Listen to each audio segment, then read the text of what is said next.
According to a Lending Club report, at the end of 2021, 61% of the US population was living paycheck to paycheck despite rising wages.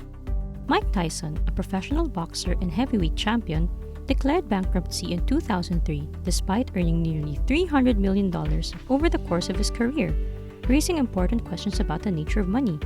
How do you define money then? What function does money serve in the transactions of whether you're buying shoes from Zappos or getting reimbursed for your time treating patients in the clinic? In this video, I will tell you how to escape the rat race, and if you're new to this channel, then hit the subscribe button below for more life hack content. Usually, how we see money can be more important than our capacity to produce it, especially when we are unable of being financially capable due to the way our brains are organized. In the US, the majority of white-collar workers make six figures. But does it really matter if you have nothing to show for it by the end of the year? Money is merely a means of exchange that makes it easier for parties to exchange commodities to one another. This explains what it can do, but it doesn't really explain what it stands for. A more accurate perspective on money is as a symbol of value. You'll hand over a certain amount of cash because you believe that the item is worth the sum of cash you paid for it. For instance, you might spend $300 on a pair of Tory Burch flip-flops, but wouldn't think about spending more than $15 on a pair of ordinary flip-flops. Why?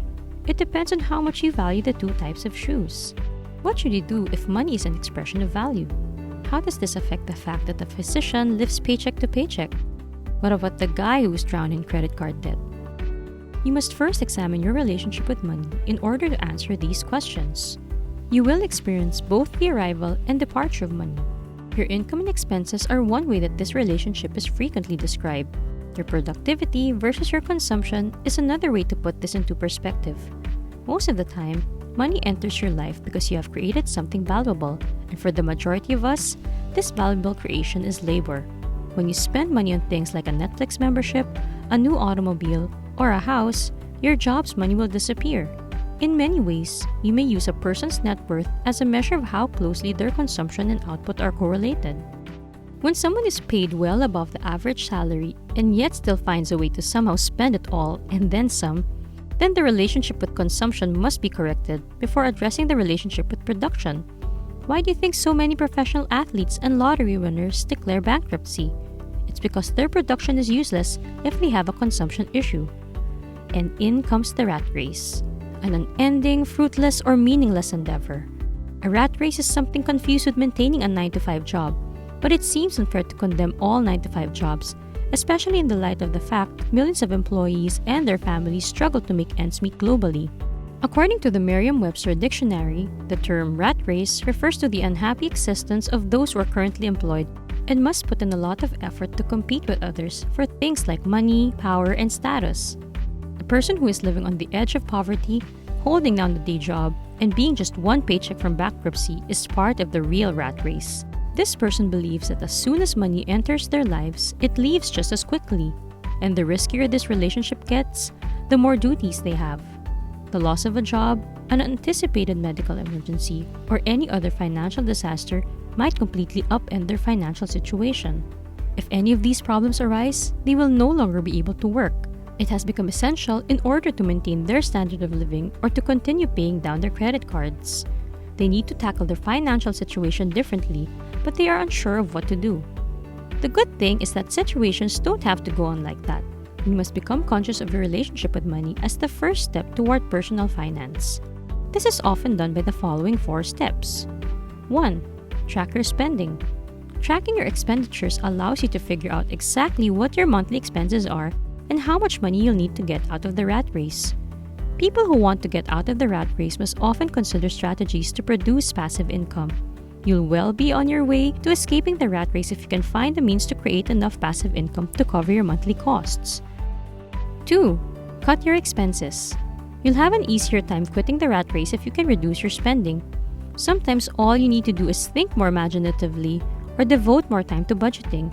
Discovering economical ways to save money, such as couponing, automating your savings, and finding free fun activities are just a few examples. The good news is that even if you're on a limited budget, you can find methods to cut costs and save money. 3. Invest your savings. Investing your money is critical to breaking free from the rat race. Your money can generate a higher interest rate if it is invested rather than sitting in a high-yield savings account. And rest assured that you do not have to be an expert to benefit from the power of investing. 4. Unfriend the Joneses. Google defines keeping up with the Joneses as to show that one is as good as the other people by getting what they have and doing what they do, which is usually defined as social pressure. When the people around you are buying one thing, you buy it too. They buy a new SUV, you buy one too. Social media escalates this pressure as you see them posting their activities, their new clothes, or their trips online. Neither buying fancy clothing, jewelry, or a sports car, nor indulging in consumption is a terrible thing. This is intended to raise awareness of who you are as a consumer. Do you worry more about having money or about having the appearance of having money? The rat race of life is more about living in the state of constant pursuit of the next thing, whether it be a paycheck or a material possession, than it is about working a 9-to-5 job. Unfortunately, by living in this way, you sacrifice your dreams and goals in order to be competitive. Making a budget and understanding where your money is going has been repeatedly shown to be the first step towards getting out of the rat race. Let's face it, the rat race is horrible. What's the point of earning money or dreaming of acquiring as much riches as you can if your relationship with it involves losing all of it, or working endlessly to support that way of life? That's where the true rat race is. Now let's talk about your ability to make money. Changing one's mindset and viewpoint is necessary to escape the rat race. Financial independence can be attained by learning to save money, investing early, and keeping track of your costs. You need to make choices that let you maintain the same level of independence while living within your means. There's a group of individuals called FIRE, which stands for Financial Independence, Retire Early. They concentrate on doing everything as cheaply as possible in order to be able to live off of their savings. They are not just looking to cut costs to save money. To maintain a very high quality of life while saving, they aim to grow their income. We shall explore the many advantages and benefits that come with being thrifty and conserving later. A simpler way of life is just one aspect of minimalism. They have a similar perspective to the FIRE community, but one that is more deeply founded in philosophical views of the world and materialism in general. Fundamental concepts like enlightenment, collectivism, and simplicity serve as the foundation of the minimalist's philosophy. Money is more than just a sum of numbers. It is a measure of the value you generate annually for other people.